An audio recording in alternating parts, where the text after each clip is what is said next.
Hello and welcome everyone. आज हम पढ़ने वाले हैं संस्कृति चैप्टर को, जिसको लिखा है बंदित आनंद कोसलायन जी ने। तो शुरू करते हैं हमारे चैप्टर को। लेखक कहते हैं कि सभ्यता और संस्कृति दो ऐसे शब्द हैं जिनका उपयोग अधिक होता है परंतु समझ में कम आते हैं। इनके साथ विशेषण लगा देने से इन्हें समझना और भी कठिन हो जाता है। कभी कभी दोनों को एक ही समझ लिया जाता है तो कभी कभी इन दोनों शब्दों को अलग अलग समझा जाता है। आखिर ये दोनों एक हैं या अलग हैं? लेखक समझाने का प्रयास करते हुए आग और सुई धागे के आविष्कार का उदाहरण देते हुए कहते हैं कि जब हमने आग का आविष्कार करा तो हमने क्या करा था, हमने पत्थर लिए थे दो, उन पत्थरों को रगड़ा और उन पत्थरों को रगड़ने की वजह से आग उत्पन्न हुई। तो वो हमारी क्या थी? संस्कृति थी।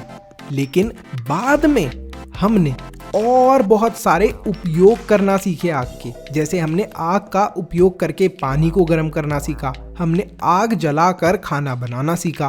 फिर धीरे धीरे करके उस आग का उपयोग करते करते हमने क्या करा, हमने घरों में गैस के चूल्हे बना दिए। तो मतलब हमने डेवलप करा, उस आग का इस्तेमाल करा। तो हमने आग को समझा और उसका उपयोग अनेकों चीज़ों में किया। तो देखते ही देखते जो आग है वो हमारी सभ्यता में भी शामिल हो गई। मतलब हमारी लाइफ का एक इम्पॉर्टेंट पार्ट बन गई, हमारी सभ्यता में आकर जुड़ गई आग।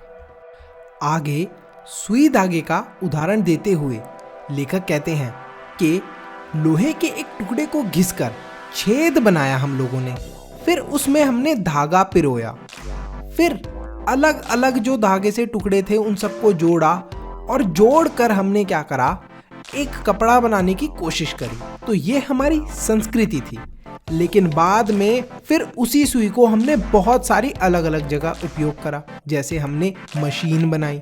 अब सुई जो है आपकी और भी बहुत सारी जगह इस्तेमाल होती है, जैसे शूज़ में और मतलब मल्टीपल जगह यूज़ होती है। तो बाद में हमने जब इसके अलग अलग उपयोग निकाले तो वो हमारी क्या बन गई, सभ्यता बन गई। यानी कि सुई अब हमारी डेली लाइफ के अंदर आकर जुड़ गई। सुई की खोज करना, उसको बनाना, वो क्या थी, संस्कृति थी। अब सभ्यता और संस्कृति में आखिरकार आसानी से फर्क कैसे समझे?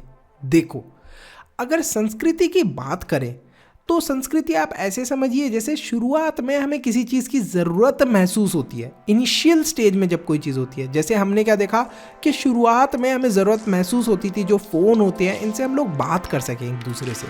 फिर हमें लगा कि यार वीडियो कॉल का फीचर भी होना चाहिए, मतलब हम एक दूसरे की शक्ल देखकर बात कर सकें। धीरे धीरे करके हमें लगा यार फ़ोन के अंदर क्या होने चाहिए, गेम भी होने चाहिए। तो जब शुरुआत में हमने फ़ोन को बनाया था, बात करने के प्रयोग के लिए बनाया था, तो वो एक संस्कृति थी। फिर हम उसके अंदर डेवलपमेंट करते गए तो फ़ोन क्या बन गया, एक हमारी सभ्यता का पार्ट बन गया। हम अब उसके अंदर डेवलपमेंट करते जा रहे हैं और शायद फ़ोन के अंदर आगे भी और ज़्यादा डेवलपमेंट होते रहें। आसान भाषा में अगर हम बोलें कि अगर हम किसी भी चीज़ की खोज करते हैं तो हम बोलेंगे उसे कि हमने ये संस्कृति बनाई। अब हम उसे जब किसी अपनी आगे वाली पीढ़ी को सौंपेंगे तो वो अपनी ज़रूरतों के हिसाब से उसमें बदलाव करेंगे और धीरे धीरे करके ये क्या बन जाएगी, आगे वाली पीढ़ियों के लिए सभ्यता बन जाएगी। क्योंकि एक जनरेशन को पास ऑन होगी, फिर दूसरी को पास ऑन होगी तो वो भी कुछ ना कुछ बदलाव करेंगे, फिर तीसरी को पास ऑन होगी, वो भी कुछ ना कुछ बदलाव करेंगे। तो ऐसे करते करते आगे वाली जनरेशन तक जब ये जाएगी तो ये क्या कहलाएगी, सभ्यता।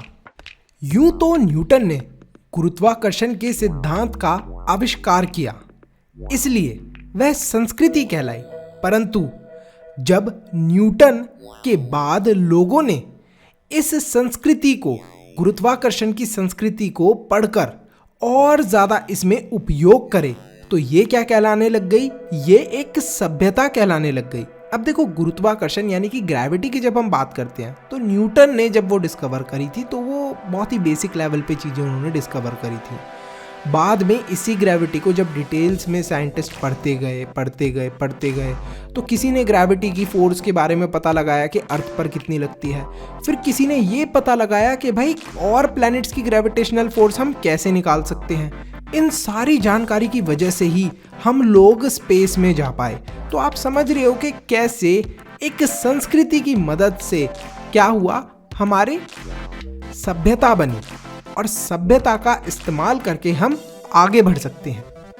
लेखक के अनुसार भौतिक आवश्यकताओं की पूर्ति के लिए सुई, धागे और आग जैसे आविष्कार किए गए। तो इससे क्या बनी, हमारी संस्कृति बनी। और फिर जो हमारी आवश्यकताएं, यानी कि भौतिक आवश्यकता मतलब जो हमारी रिक्वायरमेंट्स होती हैं, फिर हमें इन्हें पूरा करने के लिए आगे क्या करा, हमने इनमें मॉडिफिकेशन करते गए, बदलाव करते गए, धीरे धीरे करके इन्हीं से हमारी सभ्यता बन गई। मुंह के कौर को दूसरे के मुंह में डाल देना। अब इसका मतलब क्या है, यानी कि देखो, अगर आप कुछ खा रहे हो और आपने देखा कि कोई और पर्सन भी भूखा है तो आपने उसे दे दिया खाना पीना। रोगी बच्चे को रात रात भर गोदी में लेकर माता का बैठे रहना इसी चेतना से प्रेरित होता है। अब देखो, कोई माँ है जिसका बच्चा बीमार है तो वो रात भर उसको लेकर बैठी रहेंगी, उसको लोरी वोरी सुनाएंगी, उसको दवाई खिलाएंगी, तो वो क्या चाहती है कि वो ठीक हो जाए। तो ये हम मनुष्यों के अंदर की जो चेतना है, इसी की वजह से क्या होती है, हमारी संस्कृति बनती है और संस्कृति की वजह से सभ्यता बनती है। 2500 वर्ष पूर्व बुद्ध का मनुष्य को तृष्णा से मुक्ति के लिए उपायों को खोजना। अब देखो, जो बुद्ध थे ना, उन्होंने अपना घर परिवार सब त्याग दिया था। किसके लिए? शांति के लिए, पीस के लिए, कि कैसे एक इंसान को शांति मिल सकती है, कैसे एक इंसान को पीस मिल सकती है। तो वो भी एक तरीके की क्या थी, हमारी संस्कृति थी। फिर उसके बाद कार्ल मार्क्स की बात करी गई है। तो कार्ल मार्क्स का मजदूरों के सुखद जीवन के सपना पूरा करने के लिए दुखपूर्ण जीवन बिताना। अब जो कार्ल मार्क्स थे, उन्होंने अपनी जो लाइफ थी बहुत ही मुश्किलों से काटी थी, लेकिन वो चाहते थे शुरू से कि जो मजदूर हैं उनकी जीवन अच्छा गुजरे। तो अब ये क्या थी, उन्होंने एक संस्कृति बनाई। जब उन्होंने ये संस्कृति बनाई कि मजदूरों का जीवन अच्छे से गुजरे, तो एक ये सभ्यता में बदला। सभ्यता कैसे बदली कि उनकी वजह से, कार्ल मार्क्स की वजह से कुछ रूल्स एंड रेगुलेशन आए थे लेबर के लिए, जो मजदूर होते हैं उनके लिए। फिर अब उन लेबर लॉज में धीरे धीरे करके कुछ ना कुछ बदलाव आता रहता है। तो हमने क्या बना ली, उसकी एक सभ्यता ही बना ली संस्कृति से। अब लेनिन की भी बात करी है।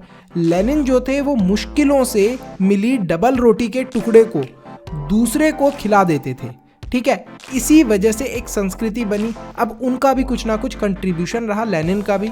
तो ये सब हमारे क्या थे, ये एक उदाहरण के तौर पे हमने लिए गए हैं, कुछ महान व्यक्ति, उनकी बात करी है। लेखक कहते हैं कि खाने पीने, पहनने ओढ़ने के तरीके, इधर उधर आने जाने के जो साधन हैं उनका इस्तेमाल धीरे धीरे करके, देखो, जो खाने पीने का हमारा तरीका था वो इसलिए था जिससे हमारा पेट भरे। पहनते ओढ़ते हम चीज़ों को इसलिए थे, हमें ठंड से बचाने के लिए, हमें गर्मी ना लगे, हमें कीड़े मकोड़ों से प्रोटेक्ट करने के लिए। इधर उधर जाने के लिए हम अलग अलग चीज़ों का इस्तेमाल करते थे। तो ये क्या थी, शुरुआत में ये संस्कृति थी। अब हमने इसे सभ्यता बना लिया है। धीरे धीरे करके इन चीज़ों में हम बहुत ज़्यादा डेवलपमेंट कर चुके हैं। मानव हित में काम ना करने वाली संस्कृति का नाम असंस्कृति है। अब देखो, संस्कृति जब हम कोई चीज़ डेवलप कर रहे हैं तो अच्छी अच्छी चीज़ें नहीं बना रहे, ख़राब चीज़ें भी बना रहे। जैसे हमने एटॉमिक बॉम्ब बनाया, भाई अच्छे से अच्छी गन बना ली। तो ये सब क्या है, ये असंस्कृति है, क्योंकि ये मानवों के हित में तो काम आने नहीं वाली। अब इसे हम लोग संस्कृति नहीं कह सकते, ये निश्चित ही असभ्यता को जन्म देती हैं। मानव हित में निरंतर परिवर्तनशीलता का ही नाम संस्कृति है। परिवर्तनशीलता मतलब कि कंटिन्यूसली कुछ ना कुछ मानव के, यानी कि ह्यूमंस के और जो हमारे एनिमल्स वगैरह हो गए, इन सब के डेवलपमेंट के लिए कुछ ना कुछ होता रहे, तो उसी चीज़ को हम संस्कृति कहते हैं। ये बुद्धि और विवेक से बना एक ऐसा तथ्य है जिसकी हमें कभी रक्षा करने की जरूरत नहीं पड़ेगी। इसका कल्याणकारी अंश अकल्याणकारी अंश की तुलना में सदा श्रेष्ठ और स्थायी है। यानी कि जो अकल्याणकारी अंश हो गया, मतलब कि जो नेगेटिव संस्कृति हम लोग बनाते हैं, जैसे बम बना रहे हैं, गन बना रहे हैं, अलग अलग खतरनाक चीज़ें बना रहे हैं, तो इन सब के कंपेयर में जो हम लोग नई नई चीज़ें डेवलप कर रहे हैं वो हमेशा ही बेटर रहेंगी। इसीलिए हमें क्या करना चाहिए, हमें जो असंस्कृति है उसको ख़त्म करना चाहिए।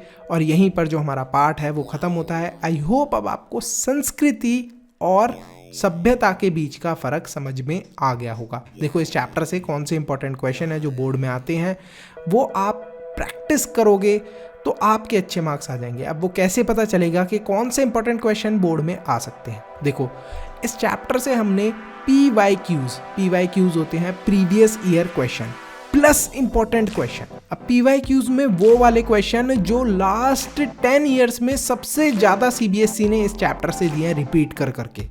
तो एक तो वो प्रैक्टिस कर लो क्योंकि उनके बहुत हाई चांस होते हैं आने के, और दूसरा हम कुछ और इंपॉर्टेंट क्वेश्चंस भी ऐड कर देंगे जो इस बार बोर्ड में आ सकते हैं। लास्ट ईयर का आप फीडबैक ले सकते हो, बच्चों ने 90 प्लस 95 प्लस स्कोर करे हैं हमारा मटेरियल यूज़ करके, तो इसी तरीके से आप भी स्कोर कर सकते हो। सिंपल सी चीज़ है, सब्सक्राइब करना है, उसके साथ में ज्वाइन का बटन है, उस पर क्लिक करके मेंबरशिप परचेज करनी है। आपको 10th के सिर्फ हिंदी के ही नहीं, इंग्लिश के, साइंस के, SST के, इन सारे सब्जेक्ट्स के सैम्पल पेपर और नोट्स मिल जाएंगे। इनको अच्छे से सॉल्व करना तो बोर्ड में 95 प्लस आना आता है।